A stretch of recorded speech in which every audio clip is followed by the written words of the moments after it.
Hey, John Cristani here, internet entrepreneur, and we've all gone through failure and trying to start our own businesses or trying to just get started.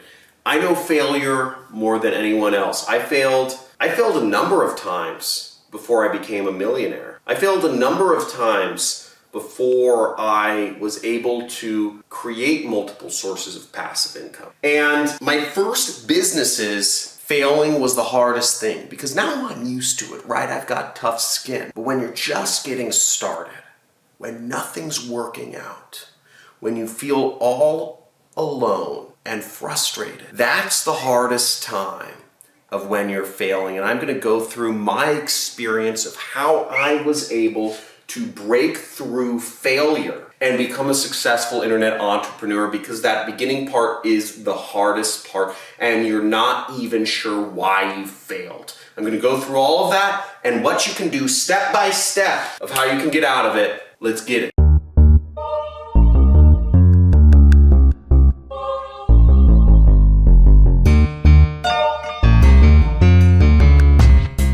So failure really sucks, and it feels bad. It feels really bad. And I remember I started thinking to myself, okay, I failed once. What's to keep me from failing again? I'm probably gonna fail again. I'm probably just gonna keep failing. Why put yourself through that torture, right? Why put yourself through this pain and misery? Why not just settle? What's wrong with you? Why do you want more than most people? Why is everybody else happy with having a normal job and staying in their place and you're not?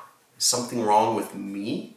Those are the things I remember thinking. And my first business was a total failure. And what's funny is my first business was on YouTube, right? I failed. I started a YouTube business in 2009.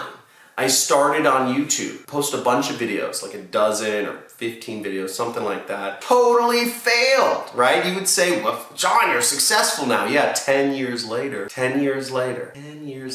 But I failed, right? I wasn't successful at YouTube, I failed YouTube. And I was trying to start a channel. I'd read this book, The 4-Hour Work Week. Type in 4-Hour Work Week or type in 4-Hour Work Week Love if you've read it. But I read this book, The 4-Hour Work Week, and wanted to start, an internet business. And I was like, I was in Thailand and I said, oh, what am I passionate about, right? I was thinking, what is that? I thought, I love backpacking. I love low budget backpacking, travel around the world. I love meeting people. I love reading books. I love the spontaneity on the road, the serendipity of meeting people of different cultures and figuring out how to get around places where you don't even know the language. And, I'm not a stupid person. I don't think I'm stupid, but I put a lot of work into figuring out how to build a YouTube channel. I researched all the stuff that was out there, right?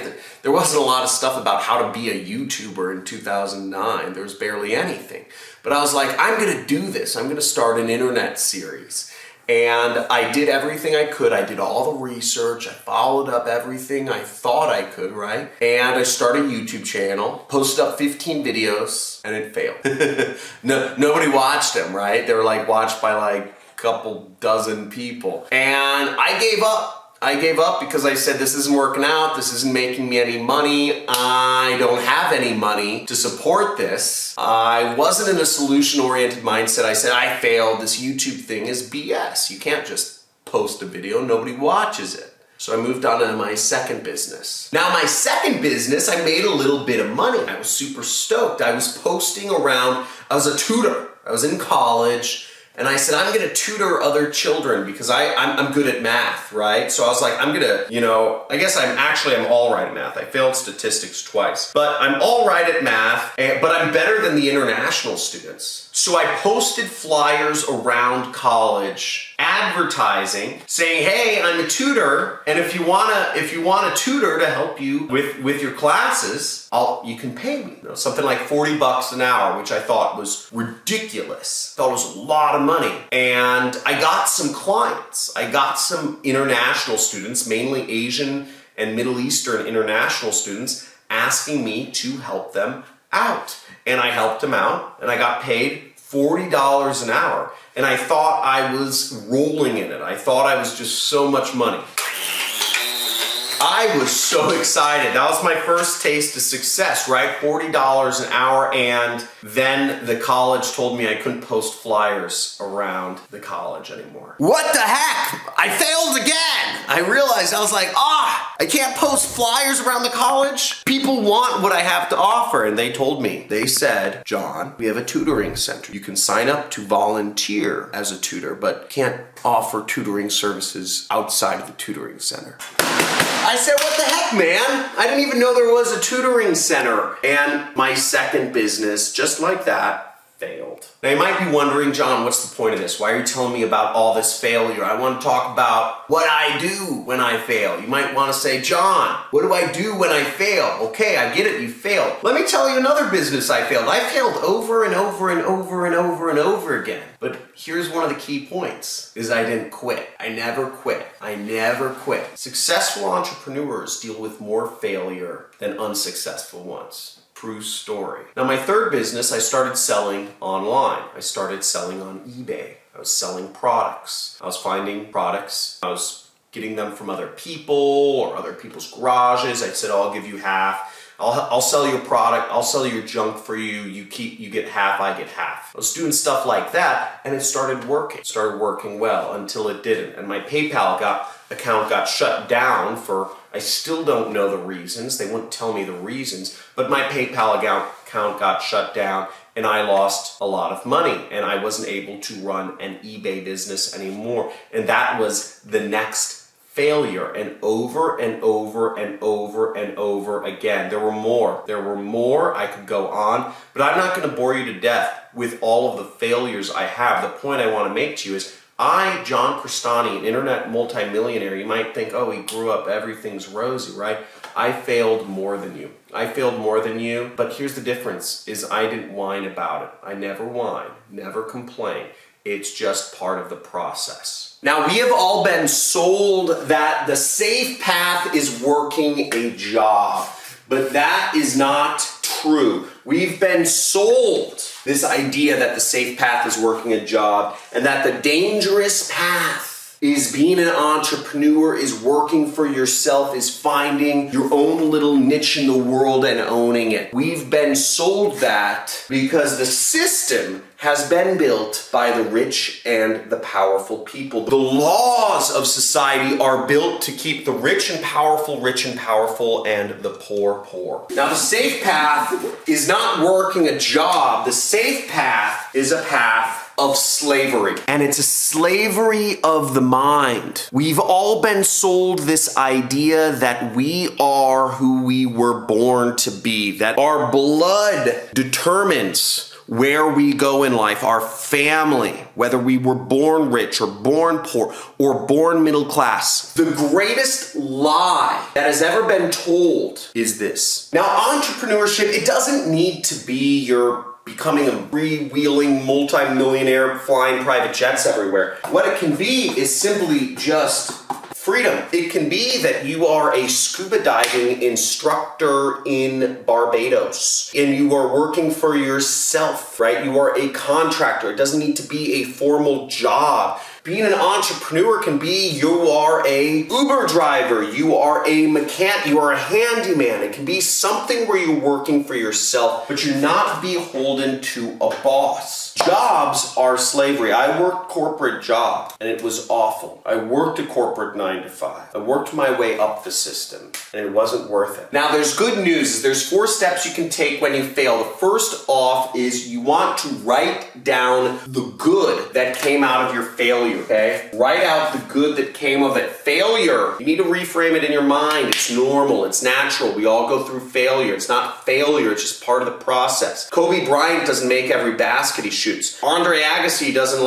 hit every swing he makes. Baseball players don't hit the ball most of the time, right? Every quarterback doesn't make every throw. It's just part of the process. If Kobe Bryant was like, oh, I'm so sad, I didn't make a hoop, he wouldn't be successful. If he got emotionally hurt, like butt hurt, for not making a basket, then he would never be Kobe Bryant because everybody's gonna miss some shots. Most of us are gonna miss a lot of shots, okay? He's at the point now where he makes most of his shots. So write out the good that came out of the situation. Maybe you learned something. Second is analyze. Analyze your failure. Analyze why you failed. What went wrong? Was it that you didn't work at it long enough? Let's say you're doing affiliate marketing. Were people clicking on your link? Did you set up the link properly? Was your pre-sale page bad? Was your targeting off? What do you think you did wrong? Did you just not get any clicks? Maybe where did it fall apart? Figure out why you failed. And this really goes into, I'll tell you kind of the bonus tip right here, number 4, which will help you figure this out better. But you gotta analyze your failures. If you don't know why you failed, then you're not doing it right. And that was the mistake I made. When I first failed, I never actually looked at my failures. What I did good was I just did stuff, but I didn't actually analyze and figure out,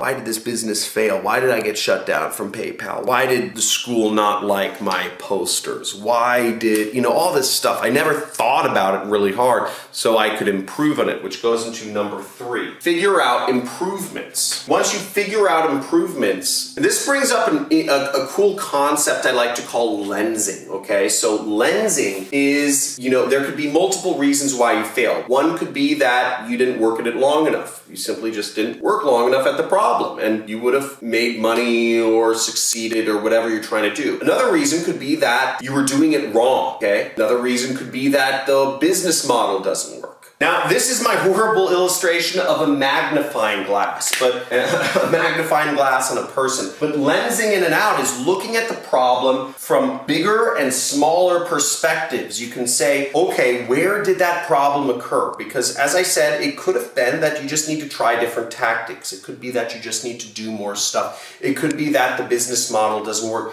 And there's ways to figure out if you are right in any of these. We could look at the business model, right? We could say, okay, does the business model work? And you can figure that out really easily by seeing if there's other people making money with the business model. If there are, then the business model works. It's not the business model. If one of your tactics is wrong, you could look at, let's say for affiliate marketing, you're going about something. Maybe one of your tactics was wrong. You could look and see, are there other people using those same tactics to make money online? Are they working? How can you verify that? You might need to go to an affiliate conference and meet people. You might need to surround yourself in groups. Immerse yourself in the community. Another way to look at it would be as yourself. Did you just not work long enough at it? Another thing could be seasonality. Maybe what you're doing works, but not this time of year, right? But there's so many ways you can look at different issues, whether it's in relationships or business or just personal development. There's a lot of ways to look at stuff, and figuring out the ways you can improve and knock off any doubt about any of what went wrong will help you ultimately improve and become better in whatever you're trying to do. And last but not least is surround yourself with successful people in the community. That whatever you're trying to do, whether it's improve your relationship or whether it's do conscious parenting or in business, surround yourself with people who are going the same direction as you, because when you do that, you're going to figure stuff out faster. Because if you're just listening to me, then you're going to have doubts. You're going to have skepticism because I'm just one point of view, and you could say, John's wrong, right? He made a lot of money probably off the backs of people, scamming people out or whatever. I don't know what you want to believe. But the point is, if I'm just your only point of view on things, I'm the only successful person in your life, you need more successful people. You need more people headed in the direction. If it's money success or relationship success, you need more people surrounding yourself, more points of view, so you can be more confident in the decisions that you make, because you are not failing